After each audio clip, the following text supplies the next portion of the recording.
paggamit guys ng peeling lotion sa parang umpik-ipik na din sa mukha. Dapat talaga. Umagang kay ganda mga kainday, for today's video, nagising nga po kami ng aking asawa ng maaga kasi nga po may trabaho po siya mga kainday. Ayan po, ako po ay nagluto na ng aming kakainin ngayong umaga mga kainday habang yung asawa ko ay nakaupo. Nag-uusap sila ng aking anak habang ini-enjoy nila yung pagkain ng biskwit nga mga kainday kasi nga po may galing Maynila nga po mga kainday, kaya yan tinitikman nila yung bigay nilang binigay na biskwit sa amin mga kainday kasi nga po minsan lang po kasi kami makatikim nito, makakakain lang po kasi kami nito pag may dumadating na galing Maynila mga kainday. Ang sarap talaga ng biskwit mga kainday. Talaga mga kainday, lalo na pag binigay lang, napakasarap talaga mga kainday ng biskwit. At saka pagkatapos mga kainday, ako po ay nagsandok na para sa babaunin ng asawa ko. Habang yung anak ko naman po ay nakatayo at saka sinabihan ko na maligo na kasi may pasok nga po. Ayan, nagpamatsu-matsu pang laki daw ng katawan niya. Ano ba yan? Pagkatapos mga kainday, ako po ay nagsandok na kasi kakain na po kami, nakapagluto na po ako. At saka nagtimpla na din po ako ng kape kasi hindi po talaga nawawala yung kape sa umaga kasi kahit kape lang po na pwede nang ulamin namin. Ganun po kami minsan mga kainday, minsan tuyo yung ulam namin.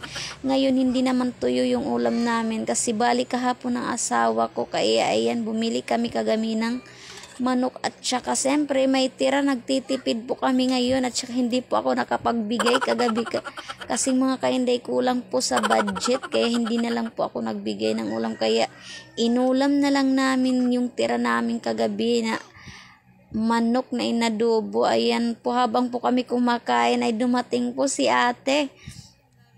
Di ko alam kung anong kailangan nito, timing siya na kumakain kami, inaalok namin nga kumain, ayaw niya daw kasi nga daw nahihiya daw siya.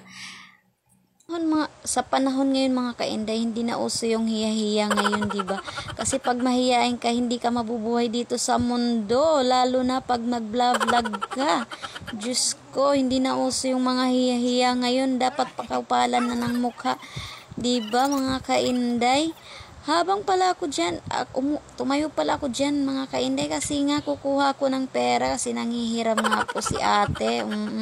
Yung pambayad ko sa asa ay hiniram niya lang muna kasi daw gagamitin niya.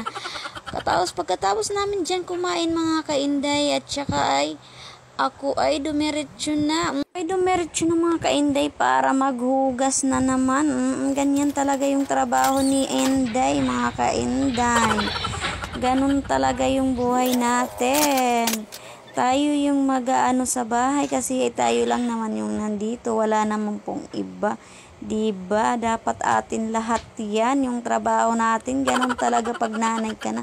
Mga kainday.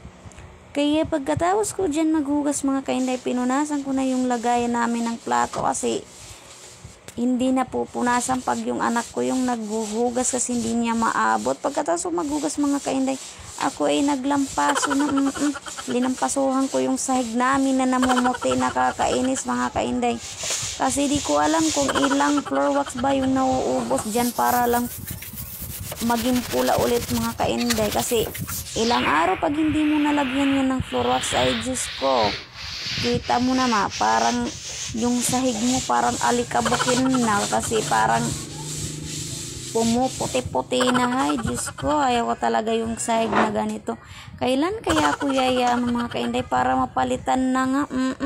Sana swertihin tayo dito sa pagblablag mga kainday para naman umangat-angat tayo sa buhay, diba?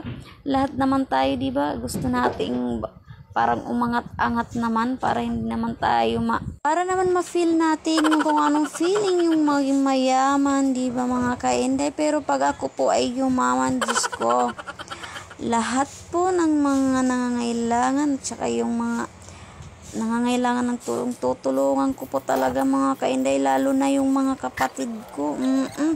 Di ko alam kung kailan ako yayaman. Sana yumaman na nga ako mga kainday para matulungan ko nga yung mga kapatid ko. Wala kasing mga trabaho mga kainday, kaya ayan. Pero hindi naman po sila nanghihingi sa akin mga kainday. Yung sa akin lang gusto kong makatulong sa kapwa ko mahirap. Sana mapalarin nga po tayo mga kainday ng Panginoon at saka ibigay yung mga hiling sa atin. Pagkatapos ko naman maglinis mga kainday, ayan, kinuwanan ko na nga ng video. Pak, malinis nga na po talaga. Lalo na kasi walang makulit dyan. Nasa kwarto nakahiga yung maliit ko. Pagkatapos dyan mga kainday, ako po ay naghilamos na para naman pumuti-puti yung nating mukha. Ginamitan ko na nga ng Kojic. Yung Kojic na sa SCD nga peeling lotion yan. Ginamit ko na nga mga kainday para naman pumuti-puti yung mukha natin. Kahit mukha na lang yung pumuti, diba? At saka pagkatapos ko dyan maghalamos mga kainday, siyempre lalagyan din natin yan ng peeling lotion para mas pumuti pa. May fake na siya mga kainday. 2 weeks na paggamit guys ng peeling lotion. Parang umpik-ipik na din sa mukha.